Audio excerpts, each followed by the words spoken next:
Essa dor referida, ela não acontece somente em DTM, ela acontece em pacientes com DTM, mas ela acontece também em indivíduos saudáveis,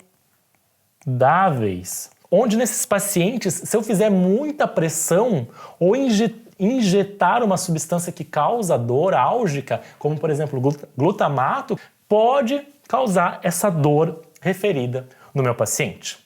Tá? Baseado nisso, sabendo que se eu pressionar demais, eu posso causar essa dor num paciente saudável. E aí pode ser que esse paciente que é saudável, eu estou sobreindicando, estou super diagnosticando. Isso tem um efeito positivo, ou seja, eu estou diagnosticando o paciente que é saudável, estou dando o nome de uma doença para um paciente saudável.